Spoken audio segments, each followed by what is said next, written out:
Hello friends, welcome back to my new blog. कैसे हैं आप सभी लोग? आई होप कि आप सभी लोग बहुत ही अच्छे होंगे और अपने एग्ज़ाम्स की तैयारियां खूब अच्छे तरीके से कर रहे होंगे। तो जैसे कि हम लोग टीजीटी बायोलॉजी एस्पिरेंट हैं, तो अभी हमारी तैयारी खूब बहुत अच्छे तरीके से चल रही हैं और हर किसी को डर भी लग रहा है, जो कि स्वाभाविक सी है बात है, क्योंकि एग्ज़ाम के डर हर किसी को लगता ही है और हर किसी को सरकारी नौकरी चाहिए, लेकिन सीट कम है। और जो सीट कम है, लेकिन हमें अपनी तैयारी छोड़ना नहीं है, स्किप नहीं करना है, हमें अपनी तैयारी खूब अच्छे तरीके से करना है। और अब वह समय आ गया है कि दिन रात एक कर देना है, दिन रात एक कर देना है। 8-8 9-9 घंटे की पढ़ाई करने का वक्त आ चुका है। और जिन्होंने अभी तक तैयारी स्टार्ट नहीं की है, अभी भी वक्त है कि जो यह 26 से 27 दिन अब जो बचे हुए हैं, यह हमें डिसाइड करने के लिए एक स्टेप है, एक लाइन है, जिससे यह पता चल जाएगा कि हम किस लेवल की तैयारी कर रहे हैं और हमारी जो पहुंच है वह हमें कहां तक ले जा सकता है। तो जो हमारी तैयारी इस समय जो चल रही है, वही डिसाइड करेगा कि हमारा फ्यूचर अभी क्या होने वाला है। लेकिन सीट भी कम है, तो यह भी एक बात है कि सीट कम है और हम तैयारी क्यों करें। तो ऐसा नहीं करना है आप लोगों को। आप लोग तैयारी करते रहिए। आगामी अभी बहुत सारी वैकेंसी आने वाली है, लाइन बाय लाइन सुनने को मिल रहा है। जैसे ही नोटिफिकेशन आता है तो हम लोग यह हो जाएंगे कि हाँ, हमारी तैयारी बहुत अच्छे तरीके से है, हम एक मजबूत कैंडिडेट हैं, एग्ज़ाम हम क्रैक करके आएंगे, एकदम आग लगा देंगे। तो ये ऐसी तैयारी होनी चाहिए। सीट कम है, उस वह हमारा प्रॉब्लम नहीं होना चाहिए। जो भी है, हमें अपनी तैयारी मजबूत रखनी है। और फ्रेंड्स, आप लोगों के बहुत सारे क्वेश्चंस आ रहे थे कि आप मॉक टेस्ट कहाँ से लगा रहे हैं। तो मैंने आप लोगों को मॉक टेस्ट के बारे में भी मैंने बताया है, पूरी डिटेल वीडियो बताया है कि ऑफलाइन ऑनलाइन आप कैसे कर सकते हैं ना। सेम वही रिपीटेड क्वेश्चन आते हैं, तो आप थोड़ा बैक आप जाके वीडियो में आप सर्च करेंगे, आपको ज़रूर मिल जाएगा। और आपके एक क्वेश्चन था कि यूथ पब्लिकेशन जो है वह अच्छा रहता है या फिर घटना चक्र। तो फ्रेंड, जो इस समय जितनी भी पुस्तकें आ रही हैं कोई से भी पब्लिकेशन के, तो देखिए सब में थोड़ी बहुत मिस्टेक्स और थोड़े बहुत एरर्स आ ही रहे हैं।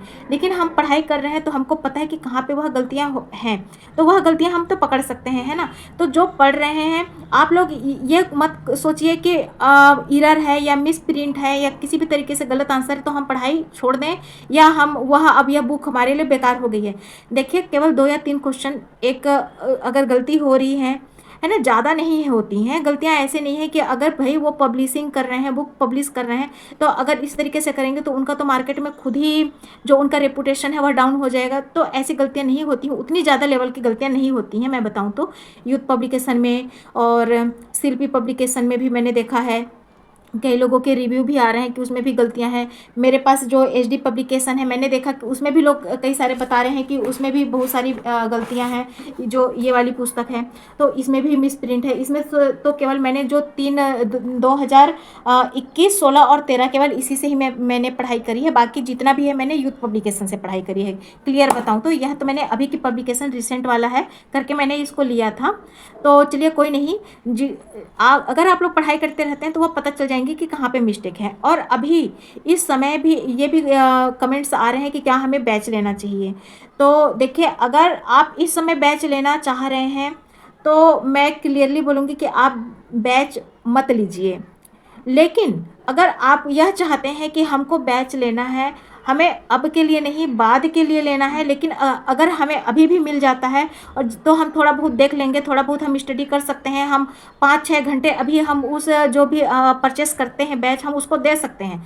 5-6 घंटे अगर आप उसको बैच को दे सकते हो और 5-6 घंटे अगर आप अपने जो ओन बुक है या स्टडी कर सकते हो, मतलब कि टोटल 8 से 10 घंटे अगर आप कंटिन्यू पढ़ाई कर सकते हो, तब तो आप बैच खरीद लीजिए। लेकिन यह आप मत सोचिए कि पूरा कि आप बैच खरीद लोगे तो आप पास ही हो जाओगे। यह एक जो टीजीटी बायोलॉजी है या टीजीटी जो जितने भी एस्पिरेंट्स हैं जो भी सुन रहे हैं, यह अपना सेल्फ तैयारी पर निर्भर करता है। यह बात आप ध्यान रखिए। चाहे आप बैच लीजिए चाहे मत लीजिए, लेकिन जब तक कि आप खुद से कोशिश नहीं करेंगे, यह एग्ज़ाम निकलने वाला नहीं है। आपको खुद से ही एफर्ट करने पड़ेंगे, ठीक है। तो अगर आपको लगता है कि हम अभी के लिए नहीं, बाद के लिए, बाद की पढ़ाई के लिए या बाद जब भी आती है वैकेंसी उसके लिए लेना चाहते हैं तो आप ले सकते हैं। अदरवाइज इस समय बैच लेने से मतलब नहीं है। और अगर आप लेना चाहते हैं, अगर आपको अपने ऊपर सेल्फ यह विश्वास है कि हाँ हम कर सकते हैं, तो आप बैच ले सकते हैं। तो यह कोई मतलब कि 2 तरीके का आंसर नहीं हुआ। आप इस बात की गहराई में समझ के कोशिश करिए और समझिएगा, है ना? और बहुत सारे लोग ये पूछ रहे हैं कि एलटी ग्रेड बायोलॉजी के लिए हमें कौन सी पुस्तक लेनी चाहिए। तो फ्रेंड्स, एलटी ग्रेड के लिए जो अभी आप टीजीटी बायोलॉजी की आप तैयारी कर रहे हैं ना, जो पुस्तक अभी आप यूज कर रहे हो, केवल यही पुस्तक ही आपको एलटी ग्रेड के लिए भी काम में आने वाले हैं। तो और जो उसका जो बोलना चाहिए, जो उसका फर्स्ट पेपर है उसके लिए, जो जिसमें जीके जीएस वगैरह आएंगे, उसके लिए अलग से आपको तैयारी करनी पड़ेगी। जब एलटी ग्रेड का नोटिफिकेशन आता है या किसी भी तरीके से आता है तो हम उस पर बाद में चर्चा करेंगे। उस पर भी डिटेल वीडियो बनाया जाएगा, उसकी बुक वगैरह क्या मार्केट में है, कैसा उसका हर किसी का रिव्यू कैसा है, क्या है, तो वो सब हम बाद में बात करेंगे। लेकिन आप ये मान के चलिए कि आपके जो एलटी ग्रेड बायोलॉजी है उसके लिए यह जो अभी जो आप टीजीटी तैयारी कर रहे हैं वही सब सेम बुक वही उसमें भी काम आएंगी। तो आपके यह भी डाउट क्लियर होंगे। 2 से 3 डाउट आप लोगों के मैंने यहाँ पर क्लियर करने की कोशिश किया है। अब बात करते हैं कि अब एग्ज़ाम की स्ट्रेटेजी क्या होनी चाहिए। तो फ्रेंड्स, अब है एग्ज़ाम की स्ट्रेटेजी के लिए। तो अब इसमें तैयारी हर कोई कर रहा है, हर किसी को तैयारी करनी ही है। और जैसा कि मैं अपना तैयारी मुझे भी करनी है, तो अब से मैं सोच रही हूँ कि वीडियो अब मैं बहुत कम से कम बनाऊँ और ज़्यादा मैं लाइव में आऊँ। और क्योंकि जैसे कि लाइव में वैसे बोला जाता है कि पढ़ाई नहीं हो पाती है, तो देखिए ये हर किसी का फंडा है ना। और अगर हम यूट्यूब में आए हैं तो ये एक मतलब कि बोलना चाहिए जो रहता है ना कि अब हमको यूट्यूब में वीडियो अपलोड करने हैं, हमको शॉर्ट्स भी डालने हैं, हमको वीडियो भी बनाने हैं, हमको लाइव भी आने हैं। हम यूट्यूब में जर्नी को स्टार्ट किए हैं तो उसको एक मुकाम पे लेके जाना चाहते हैं, तो वह एक ना अलग टेंशन यह भी रहता है। क्लियरली बताऊं, क्योंकि अगर आप 2 से 3 दिन भी अगर आप वीडियो नहीं डालते हैं तो उसमें जो चैनल का जो मतलब कि कितना चालाक है यूट्यूब की, उसको सारी चीज़ें आपको वहीं पर ही स्टॉप कर देता है, आपके वीडियो को आगे वो प्रोसेस नहीं करता है। तो यूट्यूब में आने का यह भी एक मतलब रहता है कि हमको वीडियो कंटिन्यू बेसिस पे बनाना है, लेकिन इस समय मुझे पढ़ाई भी करनी है, मुझे अपना भी सेल्फ प्रिपरेशन करना है। तो बाद में आप लोग क्या बोलोगे कि मैडम आप तो केवल बात करते थे और तैयारी तो हमने बढ़िया से करी है। तो मैं यह नहीं चाहती, तैयारी मैं भी अच्छे से करना चाह रही हूँ। तो केवल यही है कि मैं भी अपना तैयारी में बेस्ट से बेस्ट देना चाहती हूँ। और जो यह समय है यह मैं अपने लिए अपने प्रिपरेशन को देना चाहती हूँ। तो बीच बीच में मैं अपलोड करती रहूँगी वीडियो, और ज़्यादातर मैं लाइव में आने का मैं कोशिश करूँगी। और मैं यह सोच रही हूँ फ्रेंड्स कि मैं मॉर्निंग में जो अर्ली मॉर्निंग होता है जैसे 4 बजे या 5 बजे उसमें उठूँ। तो उससे क्या है कि एक टाइम मेरा यूटिलाइज हो जाएगा और आप लोग भी जुड़ने का मौका मिल जाएगा। और आप लोग भी कोशिश करिए, अब आप लोग भी कोशिश करिए कि आप उस टाइम को दे पाओ, आप उस टाइम पर उठ पाओ और अपनी तैयारी करो।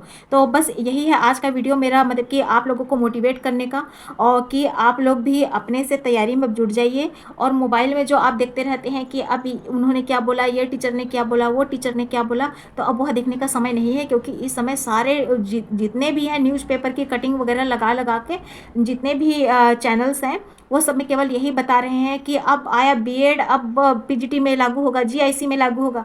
वो सब एक बाद का प्रोसेस है, नोटिफिकेशन आने दीजिए, उसमें सब चीज़ें क्लियर हो जाएंगी। केवल एक जो न्यूज़ की करनी है उसको ले लेकर पूरे 1-1 घंटे तक 48 मिनट्स तक वीडियो बनाया जा रहा है। आप लोग उसके चक्कर में आप मत पड़िए कि वो सब जब भी होगा हम लोग धीरे धीरे उस चीज़ पर डिस्कस करेंगे। आप लोग अपने बताइएगा, मैं अपने बताऊँगी, कि चाहे वह पोस्ट के माध्यम से हो चाहे किसी भी तरीके से माध्यम से हो। अब मोबाइल ड्रैग करने का, इधर उधर भटकने का कोई मतलब नहीं है। Only focus on our study. तो अब कल से मैं सोच रही हूँ कि कल से मैं 4 बजे या 5 बजे मैं उठूँ, लाइव आऊँ, चाहे वो 1 घंटा से हो, 1.5 घंटा से तैयारी स्टार्ट करना है। और अब बच्चों के भी स्कूल ओपन हो चुके हैं, तो अब मेरे बेटे का भी स्कूल जो टाइमिंग है वो 6:30 बजे बस आ जाएगी। तो एटलीस्ट मैं कोशिश करूँगी कि डेली में 4 से 5 और 5 से 6 मैं आप लोगों के सामने आऊँ। और आप लोग भी यह कोशिश करिए कि मॉर्निंग में उठिए। और कम से कम इससे क्या है कि मेरा भी जो ये ब्लॉग वाला यूट्यूब वाला सिस्टम, ये भी चैप्टर खत्म हो जाएगा, हम अपने आप को टाइम भी दे पाएंगे, है ना। और जो भी होता है, अगर जैसे भी ज़रूरत पड़ती है तो मैं बीच बीच में आती रहूँगी। अदरवाइज़ कि आप लोग अब जो भी है आप लोग पढ़ाई को कंटिन्यू रखिए, अपने आप को बिल्डअप करिए, अपने आप को सेल्फ मोटिवेट करिए, और इधर उधर मत भटकिए, किसी भी यूट्यूब वगैरह के चक्कर में मत पड़िए। जो आपके पास सेल्फ नोट्स है, जो भी आपका तैयारी है, आप उस चीज़ को बहुत अच्छा कर सकते हैं। नोट्स से तैयारी करिए, बुक से तैयारी करिए, जो भी आपने परचेस किए हैं, जो बैच है पुराना या नहीं भी है तो अपने नोट्स को ही कईयों बार पढ़िए। Self revision, self practice must है, बस आप वही कर लीजिए। फ्रेंड्स, एक चीज़ और देखिए, आज जो 16 अप्रैल है और आज असिस्टेंट प्रोफेसर का एग्ज़ाम हो गया, और असिस्टेंट प्रोफेसर के एग्ज़ाम का रिव्यू यह है कि उसमें से 30 से 35 क्वेश्चंस जितने जो पुराने आए हुए थे वही रिपीटेड हुए हैं, और 20 से 25 क्वेश्चन इजी रहे हैं और 50 से 60 क्वेश्चन मॉडरेट रहे हैं। तो इस तरीके से लेवल रहा है। तो आप लोग भी यह समझिए कि हमारा भी एग्ज़ाम मॉडरेट लेवल ही आने वाला है, जिसमें से कम ये मान के चलिए कि 30 से 35 क्वेश्चन रिपीटेड होंगे और 20 से 25 क्वेश्चन इजी रहेंगे और बाकी जो है वह थोड़ा सा हमको एफर्ट करना पड़ेगा, वो मॉडरेट टू हार्ड रहेगा। तो आप लोग यह बात ध्यान से रखिएगा और अच्छे से तैयारी में अब जुट जाइए। और यह हमारे लिए बहुत ही अच्छी बात है कि असिस्टेंट प्रोफेसर का एग्ज़ाम हो चुका है। अब हमारी पारी है और देखते हैं आगे हम कितना अच्छा बेहतर अपने आप के लिए मेहनत कर पाते हैं और कितना अच्छा अपना जो रिजल्ट है वह लेकर आते हैं। Then thanks for watching, like, subscribe and share और बस continue on your study. Thank you very much.